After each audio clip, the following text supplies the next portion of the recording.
Oh, hello, this is Bettina Arndt, and I'm chatting with Scott Crow, who's independent man, the famous independent man. Hi, Scott. How you doing, Bettina? I'm really good. I hope people think we're together, but we're actually a long way apart. Yeah, we're about it's about 1,000 Ks, I think. There you go. Something like that. One day I'll get you to come and visit me, but we're planning that. Absolutely. Now, this is a sort of bit of a sequel to that tape we stuffed up a while ago where the audio was so annoying. It was about why women are losing the dating game, I think it was called. That's right, yep. And what came out in that was the issue, there were a lot of people commenting on the sort of sexual stuff of how men feel about women who have a lot of sexual history. And that always comes up in these discussions. And so we sort of thought we might do a sort of sequel focusing more on that whole business of what is it about women's sexual history that gets men so upset. Yeah. And you've been in this business a lot longer than me of looking at the discussion on the video on YouTube and so on, where there's an endless conversation about that, the cock carousel and all that. Can you tell people a bit about that? Well, I think it's the idea that women, particularly in modern age, since, long time ago they used to get married very early. Now I think the average age for a woman to get married is about 28 years of age. So this idea is that they play the cock carousel, i.e. they sleep around a lot in their 20s, and then when they get to their 30s, early 30s, they hit the wall, and all of a sudden they want to settle down. The biological clock kicks in. And a lot of guys, I think, feel resentful of the fact that these women screw around in their 20s with sort of the alpha males, if you like, the top 20%.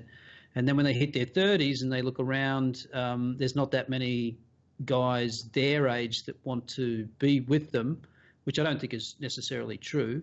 And that now they're willing to settle down with the nice guy that they rejected before in their 20s when they were sleeping around. And the guys are sort of saying, you don't want this type of woman who slept around in her 20s.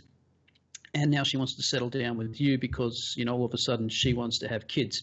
And so there's an understandable sort of element there, but I think there's also, it's a bit of an exaggeration of this hitting the wall idea. I don't think necessarily that just because a woman gets in her early 30s, her options are now very limited. I mean, sure, I guess when she gets late 30s, 40s, obviously, the biological clock starts to drop off, about 35 or so. But I think a girl in her early 30s still has, a fair amount of options. Plenty of options. And the notion that no one's interested in us, women, in our 30s, 40s, is crap. I mean, I've been doing this online dating coaching, dealing with women of all ages through to their 80s who still have plenty of takers. I mean, that's one of the really weird things for me in this whole discussion is this idea that we have no sexual attractiveness after 30. Yeah. Because who are we talking? Who are the men who think we've hit the wall? Are they men in their 30s or are they men in their 40s? Because the men in their 40s, they might delude themselves that they can get the women in their 20s, but they actually, most of them can't. However attractive they are, I think I think there's probably some men that are my age, middle age, that sort of put this stuff out there. But there's a lot of young guys that pick it up as well. And they're not speaking from experience necessarily. They're just, repeating a sort of a talking point, if you like. But I mean, I think there's the two issues there. There's the sort of bitterness of maybe of being rejected when you're younger. But there's also this idea of chastity, that you don't want someone who's slept around a lot. And you also, I guess if she's what's that all about? I mean, what is that all about? Is it about men being threatened by a really sexual experience? I mean, the idea that she's just trash, she's not, she's used good, why are they so derogatory about that? What is it about a man that is so threatened by a woman who's sexual experience, I suppose? I think there is an insecurity there. I mean, you go back far enough, of course, there's a huge sort of religious element to the idea of chastity. I mean, chastity, the word comes from Latin, I think, castus or something, which means pure.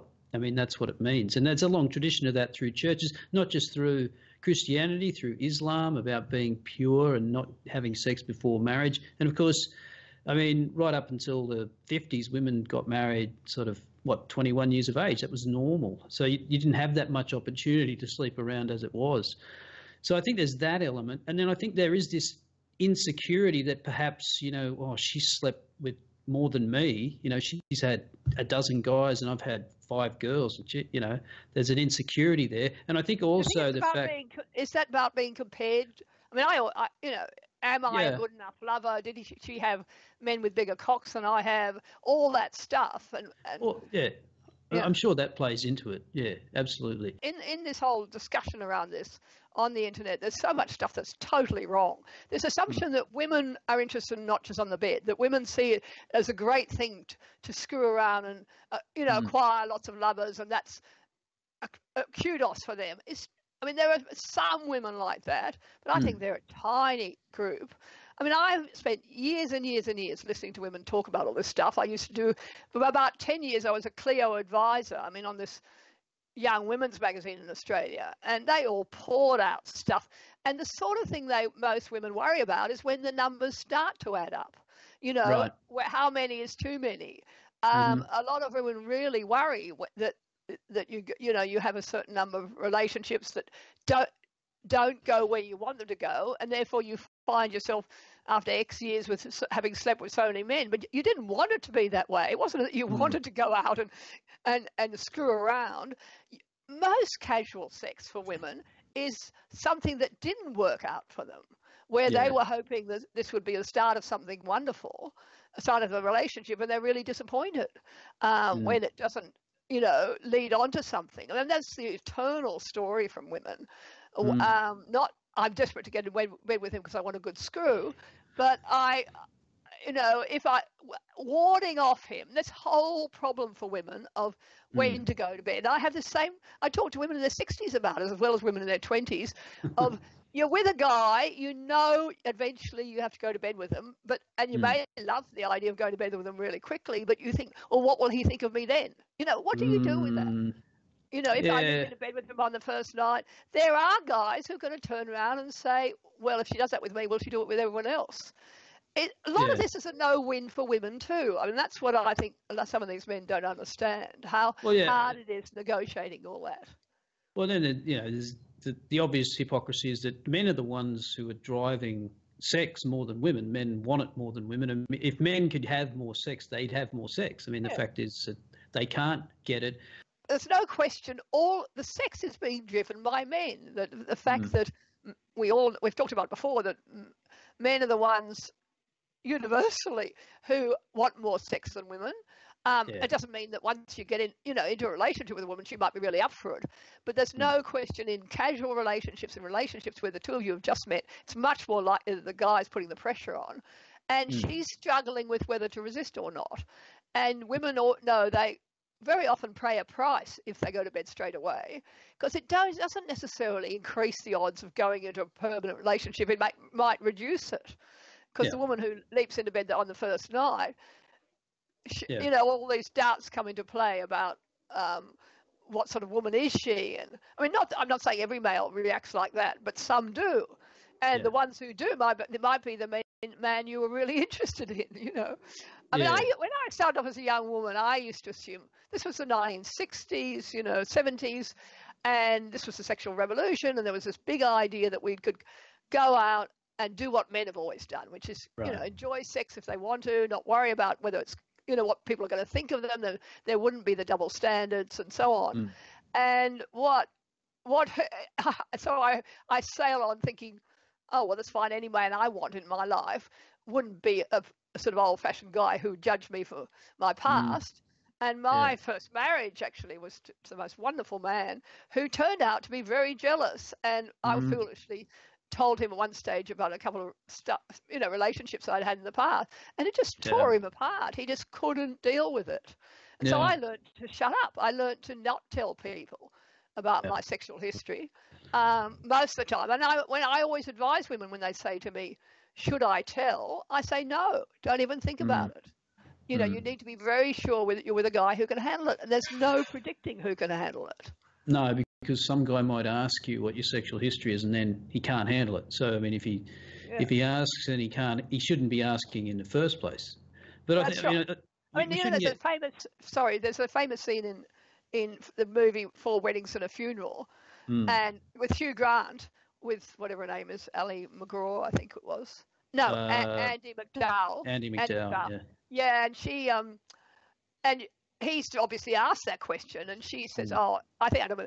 And if she works out it's 34 partners, she says, and she starts gaily going through, and he was yeah, this and this, and yet his face looks more and more crestfallen, yeah, yeah. and yeah, and that's the story that, you know, you actually run into trouble. It's very rare you meet a man who's totally cool with all that. Yeah, well, yeah. In his case, I think his response was that he hadn't had anywhere near that, and so And he what was wrong felt, with him? Yeah. yeah. So and he says something like, "I don't know what I've been doing with my time. Something like I've been working too I've much." been busy working. Yeah, Yeah, yeah. exactly. So in that case, it sounds like he's like, "Oh God, this woman's had all this experience and I've hardly had any." And I don't know if there's, I mean, this is just speculation. If there's some kind of innate, if I'm with a woman, it's a possession kind of thing. It's a possessive thing, and you don't want, you know, to know or to hear about her sexual past is somehow an attack on you in some way. That it's I guess it's being compared. You know that in her mind that she makes those comparisons, or at least that's what you're thinking, maybe that she's making comparisons about you with all these other guys that she slept with, and maybe you feel like you're just another one, in a long line. Yeah, but I mean, I'm just speculating. I can't really speak, and I guess we should say as well that if you look at the YouTube community, you're probably getting a pretty biased sample of people there. I mean, I expect that there's a lot of guys that don't care that much. I mean, I know most of the time when I was young in my 20s, I was the one, as you said, pushing for the sex before the girl was. That's usually the way it goes, and you can't get upset.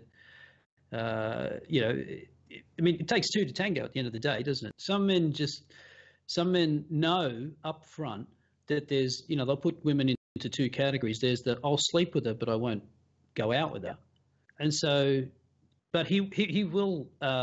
Lead her on to think that maybe something will happen, or he'll just avoid. I mean, the usual tactic is just to avoid those types of questions, right?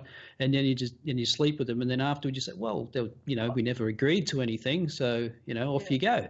That's that's the sort of tragedy I think men don't understand of how difficult that is. The women get in their head this fantasy, this is the start of something wonderful. This is going to be a great relationship, and then he doesn't call. And I can't tell you how many hundreds of advice columns I've written about that over the year. Yeah. And it's really tough. And I'm still talking to women, in all age groups about that dilemma and how women can protect themselves emotionally in that situation. Because it is really tough, because women delude themselves that it is, going to lead on to something. And there are men who go in totally cynically, knowing she's thinking that, and knowing it's not going to happen, that he's actually not interested. But he's giving her all the indications of, oh, well, we must go to Paris one day. Or whatever it is. Well, I think it's hard, isn't it, when you're young, because you don't know that. You don't know that if you go out on 5 or 6 dates first and you build some anticipation, then it'll be better. But if you meet someone, we've all done it, you hardly know them. When you picked them up at the nightclub at 3 o'clock in the morning, you were looking at before the ugly lights came on, and you go home with them, and it's not the greatest if you can even remember. Yeah, I mean, you wake up. I mean, I've been in that situation. Nothing worse than waking up with someone you don't even know.